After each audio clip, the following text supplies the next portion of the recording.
There we go. All right. All right. Hello, hello, hello, everyone. Good afternoon. I'm your host, Nika Sherelle, and this is the ItCast Real Talk on Sex.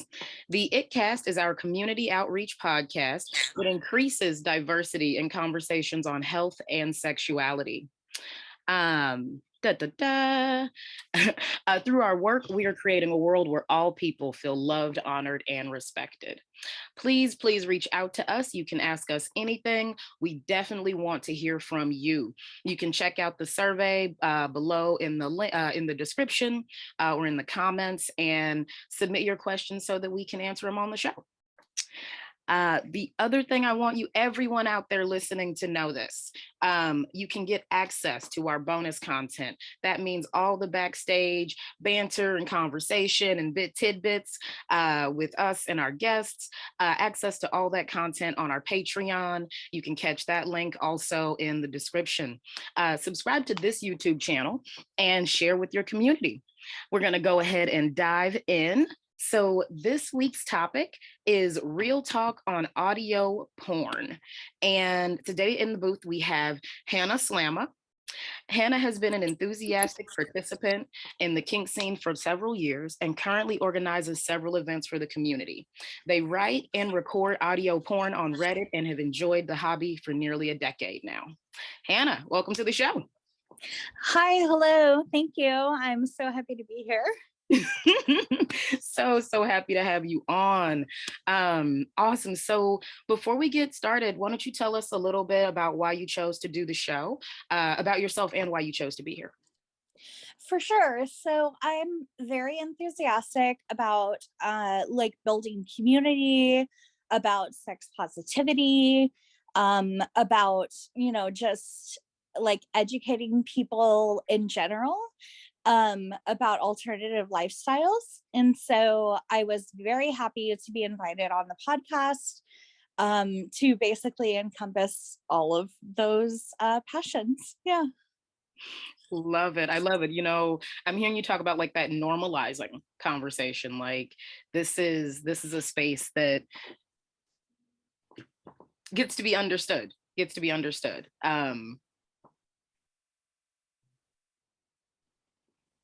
Yeah, the normalizing bit is really important to me because like I'm into a lot of dark and fucked up stuff.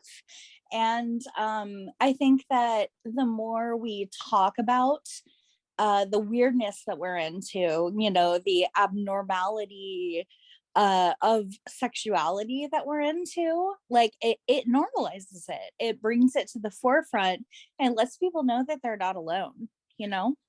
Absolutely. It's so funny when I talk to my family about this and all the other things.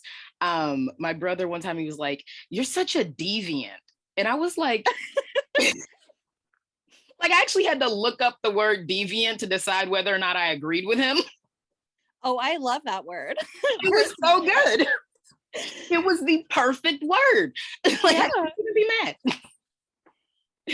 So and that's just deviating from the norm. It's not even about sexual deviancy, but just like not being that typical this is how things are supposed to be done conversation.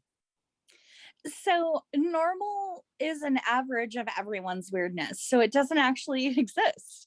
And so I'm of the opinion that like everyone's deviancy, if you want to use that word, is actually like everyone's uniqueness, and that should be celebrated, in my opinion. I like that. It's very interesting though. I've never heard of normal being the average of everyone's weirdness. The way that I consider it is like what's promoted as the mainstream appropriate way to do, look, and behave. And if you deviate from that, then you're considered unacceptable. And the truth of the matter is that everyone deviates from that. I don't care how hard we try to be in that box because society tells us to, none of us are. So I like the way that you frame that as like an average versus a archetype. No, and I totally get where you're coming from too. Like,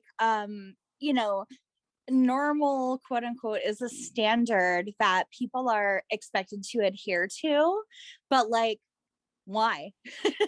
Why bother? Like, that's not very fun, in my opinion. That's just what's expected, like sociologically and like conditionally.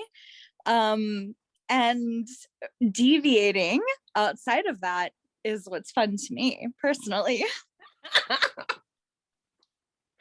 I'm so sorry. I love this because, like, we're talking about these rules that, like, someone out there said, well, this is how you have to be. And there's a lot of people who've made these statements, but also it's like, who's policing this? Like, we're running around policing this within ourselves because there's some like parental figure out there telling us, no, you shouldn't do these things bad. And I'm like, who's enforcing these rules?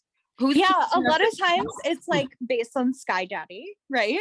um but like, why though? Like, the Bible is actually kinky as fuck. There's like incest and like voyeurism and all sorts of stuff. So like, if you want to use that as your source material, like, I kind of got off to Song of Solomon, so there's that. Right? I mean, oh my God, I did this. There was this workshop that we had back at the Global Sexual Health and Freedom Summit that was it was basically like reclaiming religion and mixing sexuality with spirituality. And the woman who did it, DeAndrea Blaylock Johnson, she just broke down so many incredible parts and like just showed you all the sexy, rich juiciness that was in the Bible. And I was like, they really do pick and choose the stories they tell. Mm-hmm. They sure do. Do we want to use this as like a jumping off point to talk about like the perversion of religion and like things like that in kink and sex? Absolutely. Let's go ahead. Because there's a lot there. Oh, for sure. So like, something that I have really reclaimed as a sexually healthy and emotionally healthy adult is Satanism, because it's a celebration of the self. It's a celebration of self pleasure and of self love. And if anyone is curious, just to throw it out there, I don't believe in theistic Satanism, meaning like there's an actual Satan. What I do believe is in basically the 7 tenets of the Satanic Temple. And so if you want to Google that, that's really great. Let's And put that in the chat. yeah, We'll get it in there. I just want to make sure it's noted. Continue. Yeah, I've sent that to my very Christian mother before, and she basically was like, oh yeah, all of these make sense, because it's not a rule set to live by. It's more of a moral framework to like live your life by, if that makes sense. um and so in kink and sex, I really like perverting like Christian themes because of my upbringing. And one of the things that I have done is I wrote a piece called um the Sacrament of Penance, and it was entirely Catholic based.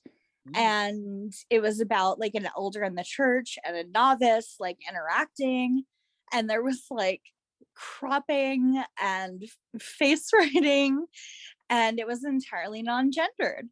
And I am honestly so proud of that, because like, face writing doesn't have to be gendered, you know, like whether you have a certain type of genitals doesn't matter.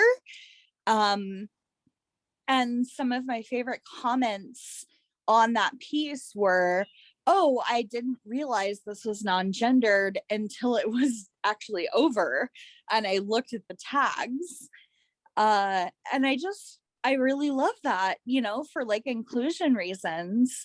And the fact that like certain sex acts don't have to be gendered. They also don't have to be classified as dominant or submissive, D or S. And that's a whole other conversation that I'm totally willing to go into. But like, I just wanted to harp a little bit on the non-gendered stuff and on the religious reclamation stuff. I love it. And, I don't want to jump too far ahead, going back to the whole religious reclamation conversation. There's a lot there. And people do use kink and general sexuality to work out things that they've experienced in their lives that are sometimes traumatic, or sometimes like that there's a curiosity, but to get to like integrate and meld these parts of yourself together is really, really incredible. I did some little like pokery at religion. I did the gun series, so I don't know who out there has seen or heard of it. Oh yes. That's how we met, because you showed me the tilt-up gun and I was like, I'm so into that. Yes. So that came from a collection of art pieces that I did that were fusing, these things that we use to compensate for power and dominance and masculinity into these really fascinating and like fun little like souvenirs, like little trinket items. And so I was combining the dildo and the gun. And in one of the pieces, I actually combined them in such a way that it formed a crucifix. And I was like, yes, in the name of the Father. Oh, that's hot. So I love that. I am like right here with you. Oh God. Okay. So go ahead. We were talking about gender. One of the things, let's talk about the accessibility. And okay, I want to slow down a little bit. I don't know if we've actually defined what audio porn is. Oh no, we haven't. We did jump the gun, or the dildo gun, dildo crucifix gun, just a little bit. Love it. Yes. So go ahead and get us into that conversation. For sure. Yeah. So how I came across audio porn is by searching like the roulette feature on Reddit 10 years ago. And I came across Gone Wild Audio. And I was just like, wow, this is people like just getting off and recording themselves and posting it for other people to enjoy. And it has evolved so much in the last decade that it's unbelievable. It started in 2013. And I have made so many like connections and relationships with people through audio porn that it's just unbelievable. It's very liberating. It is very like expressive. People do everything from hit record and just masturbate and post their like wet sounds online to like ramble about their fantasies, to perform full-on audio scripts with like a bunch of SFX and stuff like that, which like the latter is my preference, and that's what I think I'm pretty good at after a decade. Yes. And it's just so great, and it's so if we want to pivot into this, Nika, accessible. Yes, I love that. I love that. And this was the one thing I was talking to someone about this earlier, about audio porn, and they were like, "Oh, phone sex," and I was like, kind of. And so I would love for you to like talk about like what this makes available, because yeah, kind of. And you do it in such an artistic way that it's like it's that and beyond. For sure. So the way that I view audio porn and engage with it is that it's bringing fantasies to life, right? And most importantly, it's bringing fantasies to life that would not otherwise be possible. And something that we have talked about and touched on previously is that I have a commissioner, meaning someone that like pays me to do specific like audio porn work, who is blind. Mhm. And I specifically write and record and edit things in such a way to immerse them fully in the experience without any sort of like audio or any sort of visual cues, like you look like X, or X is happening, etc. Mhm. And so I really lean into the visceral, and that's a really important exercise for me, because I think that uh a great thing about audio porn is that it is so accessible. Like people can just press play and hear something in their ears that is so intimate and is so connecting, and it gets them off.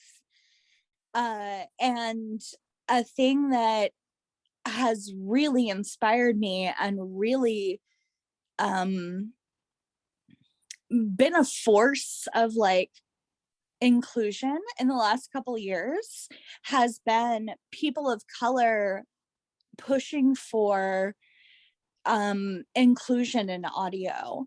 So Mm. they're saying not everyone has pink nipples, not everyone blushes, not everyone has like a pink pussy or whatever.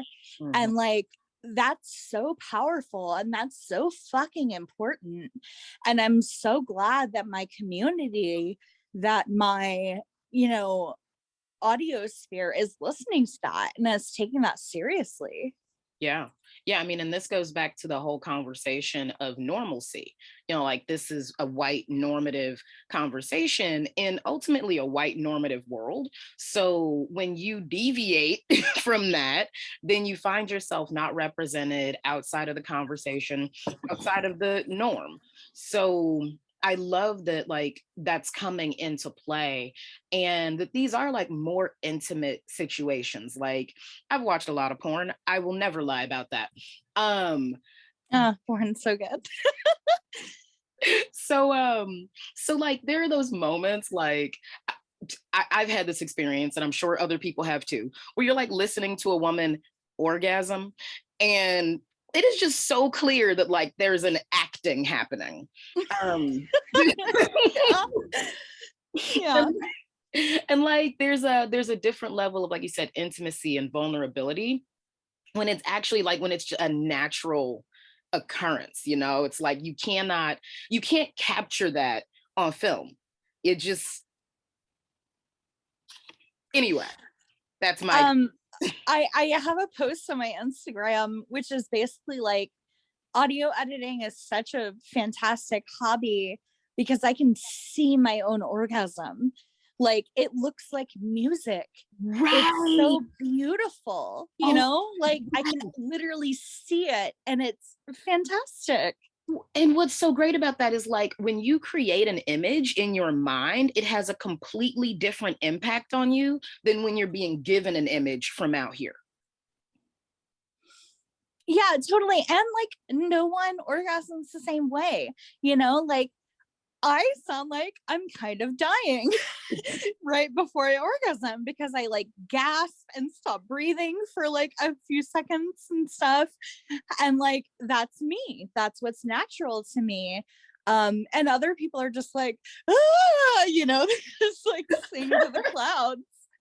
Yeah, And that's natural for them. right. You can tell when it comes from like that genuine authentic space. Like, anyway, I don't fake orgasms anymore. Oh, please, everyone listening, please do not fake orgasms. Ever. Just do not. It doesn't help anyone. If you need to guide them like fucking like airplane like employees, to the left, to the right, a little bit down, a little bit more, but like just don't fake it. That's It right. doesn't help anyone. No, Eat it don't until the don't plane comes to a full stop. Like, oh. I love that. That is a great analogy because it really does help. Like it can be concerning for people to be vocal. Like they feel some kind of way about it during intimacy. And I'm like, please talk a lot. Talk a lot, like laugh a lot, like do whatever makes you feel comfortable to be with yourself and the other person fully in that moment. Oh yes, like one of the reasons I really hate the phrase topping from the bottom, besides the inherent like people shouldn't communicate during sex or kink, is that I love a mouthy bottom. Tell me exactly what you want. Tell me exactly what you want me to do to you. Like, communicate to me in the moment, in the scene, like what is happening with you so that I am informed as a top. And like, all communication is good communication, I think, is like my entire point. Yep. Yeah. I like that. I like that. And like that just weirded my brain out because I've heard that topping from the bottom conversation a lot. And every time I hear it, I'm like, but when you said that, I was like, that's the disconnect. It's like this assumptive, like lack of communication, which is not something that is desired in the realm of kink, I guess is the best way to say that non-communicative, unless I don't know, everyone's into everything that they're into. Oh no, for sure. I run actually a switches discussion group. And topping from the bottom, quote unquote, is one of my favorite things to bring up, along with like Pillow Princess. Just to be spicy and get people's thoughts on it, because like we need to normalize these conversations and like destigmatize these terms. Yes, we do like there's so much, and there's a lot of shame out there, like when we get into the things that we like, there's that experience of like it being taboo, so not being able to oh my gosh, I'm so sorry, I actually did lose my train of thought. That happened. That's okay. We're just talking about sex and stuff. It's fine. Maybe I got a little flustered. I was talking about Pillow Princess. I think that's the thing that you like reacted to. Yes. Maybe wanted to talk about. To be able to get to like, actually it was the destigmatizing and how like we like the conversation around Pillow Princess and topping from the bottom and like getting away from those phrases that I guess like lock us into any experience. Also, yes, I had to tell someone that they couldn't be a pillow princess recently, and that was a lot of fun. That was a lot of fun, especially when you tell them in the moment. Here's my thing, like if you and whomever, multiple whatever people that you're interacting with are into you just being a receiver, by all means be a pillow princess, like by all means.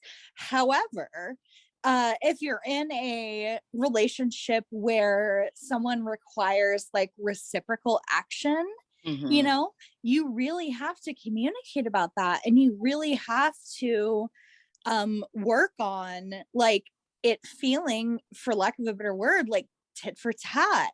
Yeah. Because a lot of people sexually and relationship wise really need a reciprocal relationship. Absolutely. That's just very, very common. Yeah. It was really funny because like we did have that agreement prior to the engagement itself. And whatever had happened in that moment, it was like basically like they needed some motivation. It was like and also they like to be talked down to, so I think they were maybe giving me a little attitude. So we can put a pen in talking about degradation too. Audio porn. Yes. No, I love that you had that conversation with them and that you were just straight up like, hey, we need some, reciprocality here. You can't just be a receiver. Like that's not emotionally or physically or like relationship wise fair, unless otherwise negotiated. Like, I know people that are totally fine just being receivers, and I know people that are totally fine just being givers. But like, unless that's the dynamic of a relationship, right, you have to talk about it. And I see so many posts like on like r/sex that are like, oh, this thing is happening in my relationship, what should I do? And the top comment is always talk to your partner. right. Like, Talk about it. yeah, Someone who have can a do conversation, something about it. communicate. Every time, every time. Oh, so let's actually talk a bit more about the whole audio porn, because we were talking about how like the accessibility aspect and how, you know, everyone should, like, porn should be accessible to everyone on multiple levels. Also like the different flavors of audio porn, you know, like it's not just the orgasming and the other things, but like, you know, what do you like to hear when you're having sex? So I'd love to talk a bit more about the auditory experiences that you've provided. Oh, for sure. We can pivot back to like the actual point of the podcast. Well, I know what made me think of it was that like they do like to be humiliated and degraded. And I'm like, I only know so many things I can think of. And so I keep them like, what do you like? What do you like? What do you like? And they're like, it's just, you know, and I'm like, that's not a great answer. So I'm really curious on like what I can take back to offer to like create some more depth. So no, for sure. So audio porn is so varied in what people put out there. Like I discussed previously, it could be just someone masturbating on mic, it could be someone, you know, rambling about what they like, or it could be someone, you know, reading a script and doing a full like immersive experience. And all of those have merit, and all of those have their certain listenership. What I really like is bringing an immersive script to life. So I will find something that is hot to me via actually, you know, per your point, the tags. So tags in audio porn basically describe what the content is. And it is very robust and very strictly enforced in the community nowadays. One of the reasons I took a hiatus from the community for a while was because the tagging system wasn't enforced very heartily. And I was coming across content that was triggering to me. And so I stopped for, you know, 3 or 4 years in the middle of my like quote unquote audio career. But nowadays, basically you have to thoroughly tag everything that is in your erotic piece, or else people will point it out to you, like not in a shitty way, but just in a, hey, like this, you know, caught me by surprise, like, you know, I think you should include this tag. I had that reaction on a couple of pieces like 6 months ago, and I was like, oh, I didn't even realize that was a thing, and you can't edit titles on Reddit. And so I actually put it in like at the beginning of the body of the post, and I just said, hey, someone suggested that I add this tag because it took them by surprise, so here it is. And I really like the receptibility of people nowadays, I guess, in the audio community, in getting that feedback and giving that feedback. Back in the day, you know, 10 years ago, I used to get really shitty, gross DMs all the time, just because I was putting porn on the internet, specifically on Reddit. Was that like your dick pic phase? Like, Basically, yeah. Yep, I had one. Yep. Where all of a sudden it was like, here's my, and I was like, no thanks. Yep. I would get lots of dick pics. I would get lots of like, please, mistress, dom me and things like that. And I'm like, no. And also anyone that says yes is gonna take advantage of you, Mhm. just FYI. Right. But nowadays, like, I just get DMs that are so nice. And it's people being like, I was searching for this specific kink and your work came up and it was so lovely. And like, I came so hard to it. And like this, and that specifically turned me on. And that's just so fucking positive and so reaffirming. And like, that's why I do it, like I want to not just bring my fantasies to life, but because I take commissions, I want to bring someone else's fantasy to life. Right. And it's just, honestly, it's really wholesome in a way. And it's hard to describe to like non-porn people how wholesome those connections via porn can be. I mean, I like that. And I also like, I have the experience that as we continue to evolve around sex and sexuality, we're actually going to have more connected and spiritually connected experiences where it is an embodied thing instead of a removed thing. So I get that. The other thing that I wanted to mention is like, I kind of dig the way that audio porn is like so much more private than other porn. Like, I could just have it on my headset and no one would know. Yes, there's actually a meme where it's like someone sitting on the subway and it's like listening to boys moaning. Exact thought. And like no one else knows. I was like, where do I listen to music? Yep.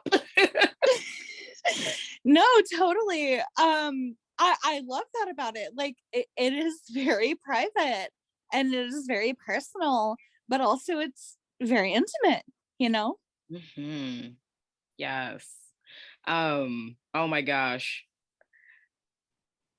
Yeah, I love that part about it. Um, there was something that you were talking about just a second ago, and aside from the, you know, privacy of it, I forget what that was. Oh, the wholeness, the embodiment. And like really, Oh, for sure. yeah. Um, yeah, the intimacy. Like I think about like there's just so much more accessibility in this conversation than even like, the physical differences and all of those different aspects. It's like there's just like there's so many things. I think about people who like are ashamed or embarrassed of watching porn, or like they don't live alone, or they don't have these opportunities to be with themselves and even discover their bodies. And it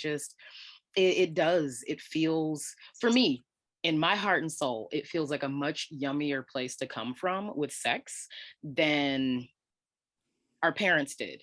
Ooh, yep. And that's a whole conversation.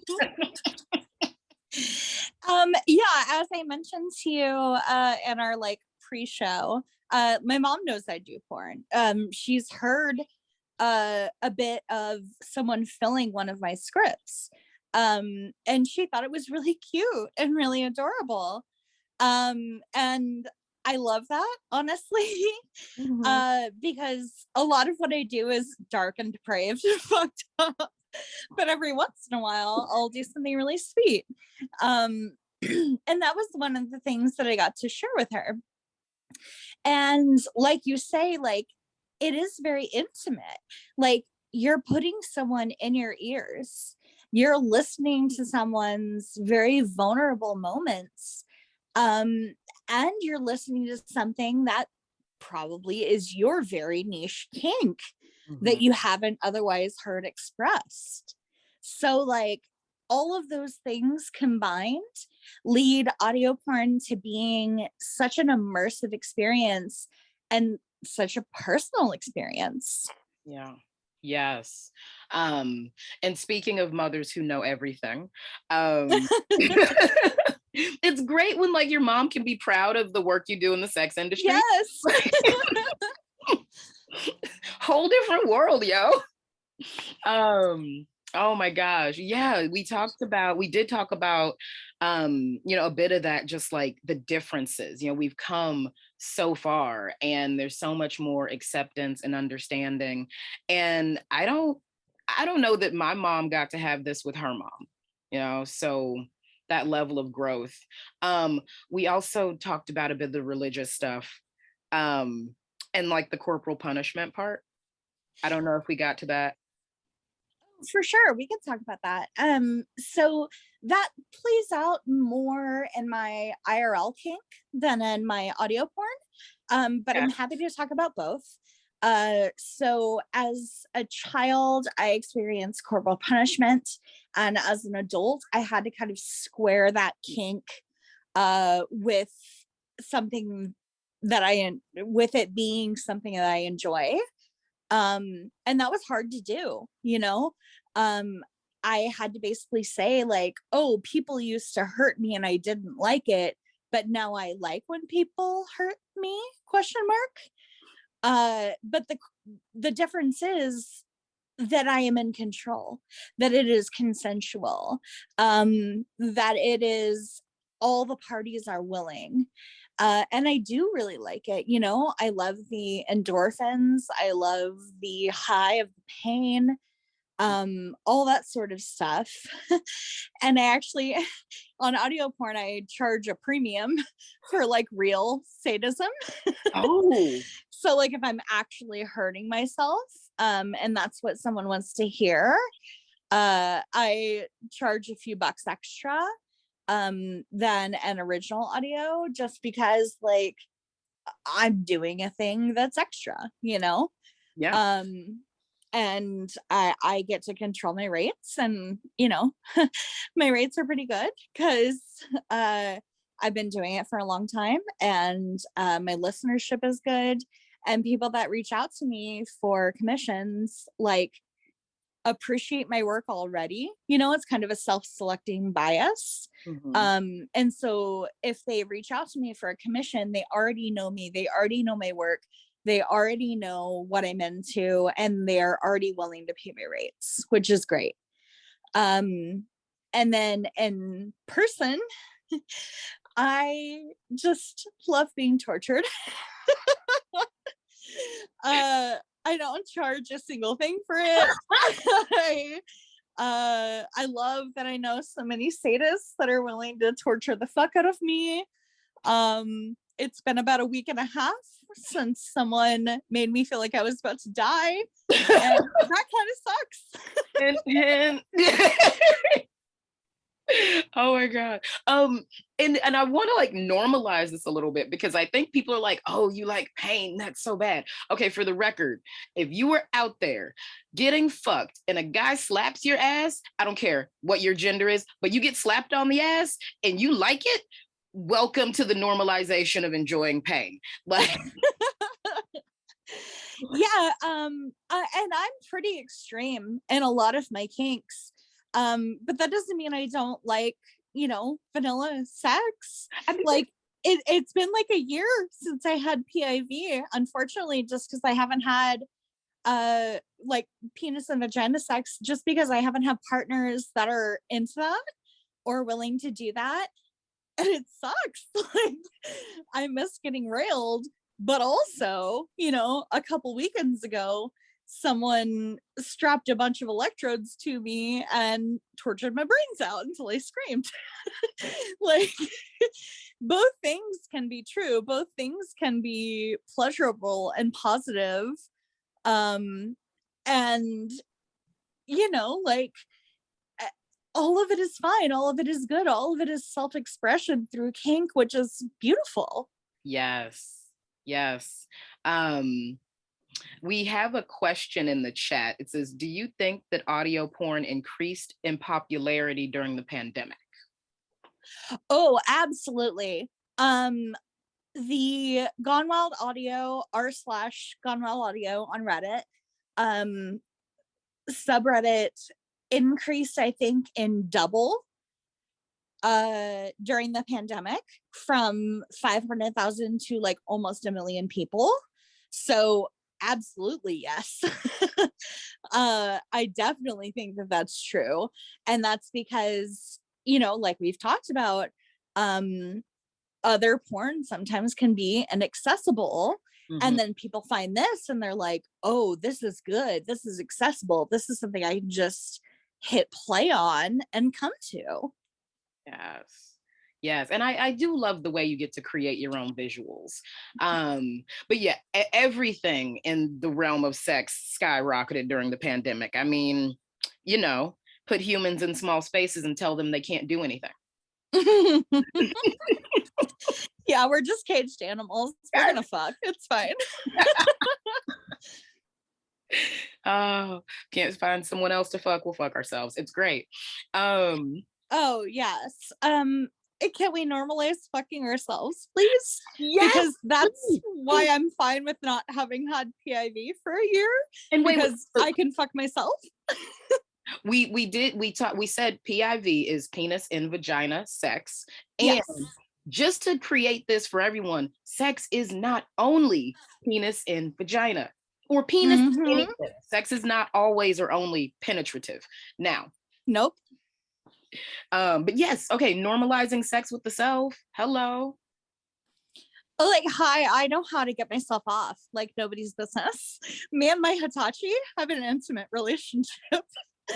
Also, to your point, like penis and vagina sex, PIV sex, not being the only type of sex. One time I had another non-binary partner, and they said, oh, someone punched me in the thigh so hard that I came. Was that sex? And I was like, if both of you agreed that it was sex, sure. Yep. Right there. Yeah. When you started saying that, I was like, oh yeah, there was this one time with my ear, and yep, nope, that counted. Earlobes and noses are really, really erotic. They have stimulating neurons, I believe, like in them that literally arouse us, and that's so hot. Is, oh my God, I love it. I love it. Oh. Yeah, I used to work with physically and mentally disabled adults, and one of the people that I worked with loved for me, because I am who I am, to put on porn for him and, you know, lock his room and make sure he had privacy to get off and stuff. And he said that, like, yeah, stimulating the tip of his nose and like his earlobes was like really, really it for him. And I think that that's really great. You know, like I talked about, you know, I have a commissioner who's blind.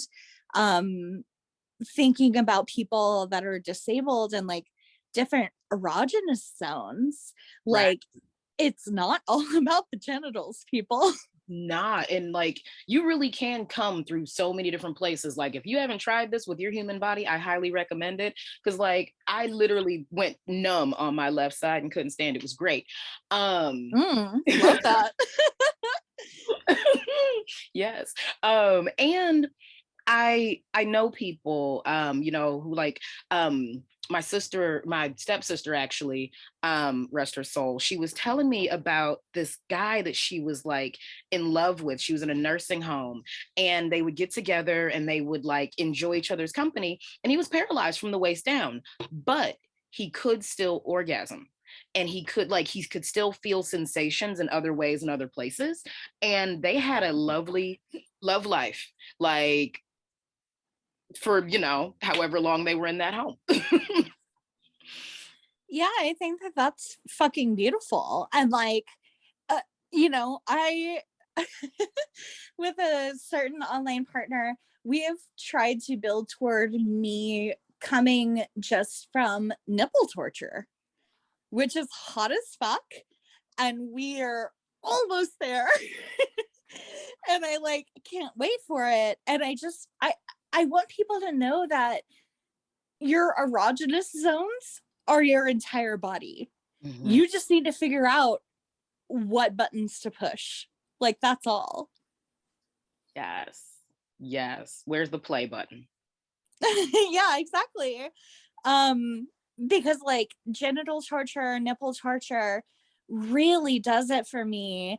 And like basically penetration does kinda nothing. Like, it doesn't make me come.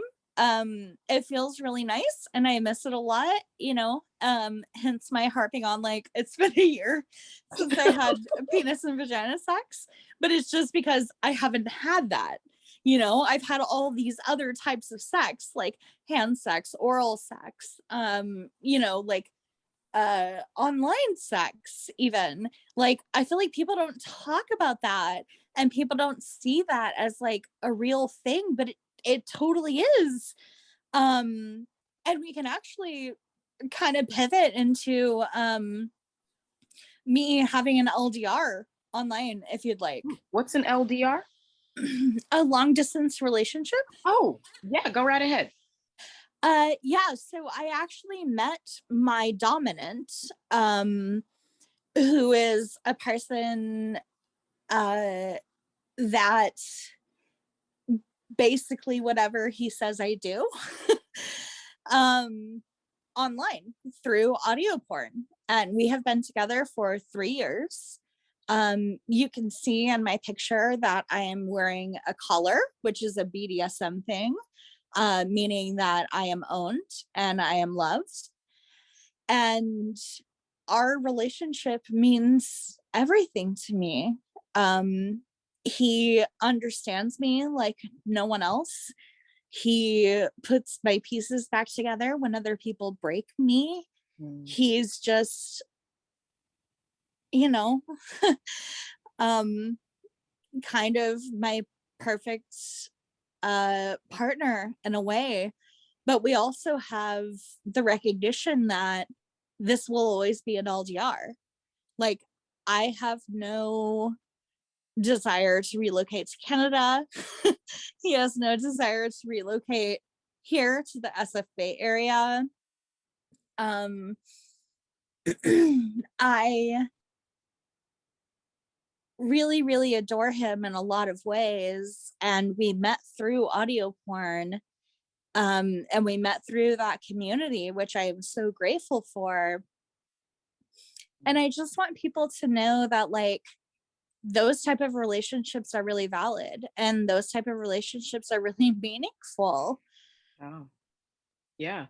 And, your access to sex means so many different things, like to talk about, like the normalized concept of penis and vagina sex, but to open it up for everyone out there listening that like sex is whatever you want, however you define it. And it's multifaceted and multi-layered and yummy in the way that it feels good for you.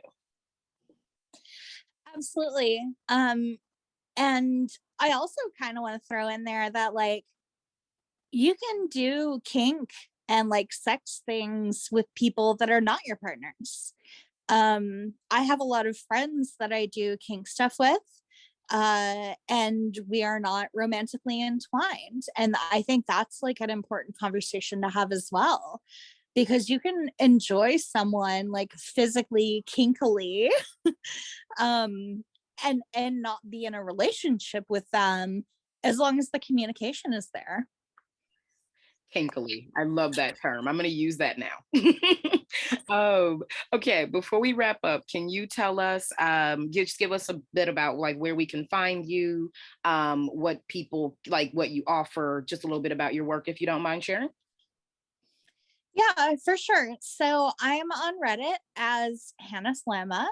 I'm on Twitter as Hannah Slamma GWA, which is the slang for Gone Wild Audio, which is, the audio community that I'm in. Got it. Got it.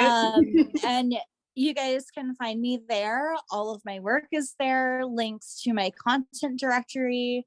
No brag, but I have like 150 plus pieces of porn out there.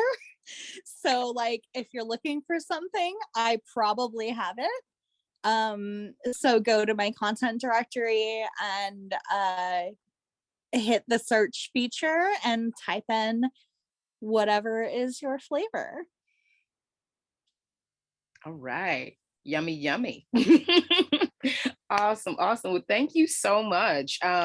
Please, everyone go, well, everyone who is into porn, please go check out the work, and everyone who's curious, find Hannah Slamma. I'm excited about getting into some audio porn because sometimes it's the best to hear it with my eyes closed, like it just, whatever's happening in front of me. So that's my plans. And let's go ahead and wrap up. Hannah, thank you for being here. Thank you so much. This has No, been absolutely. I loved our conversation. I loved our pre-podcast conversation a couple days ago. And just to reiterate, you look great. And I really, really enjoyed our conversation. Thank you. Thank you. All right, everyone out there, thank you for joining us. The ItCast is our community outreach podcast that increases diversity in conversations on health and sexuality. Through this work, we are creating a world where all people feel loved, honored, and respected. You can ask us anything. Please reach out to us. Let us know. We want to hear from you. You can find the link to our Q&A survey, completely anonymous, and just submit your questions there so that we can continue to have you be a part of this community. You can check out our backstage content for the ItCast on our Patreon.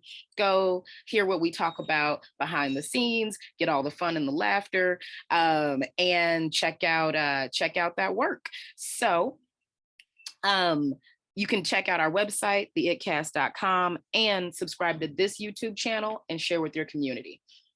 Go. We will see you here next week.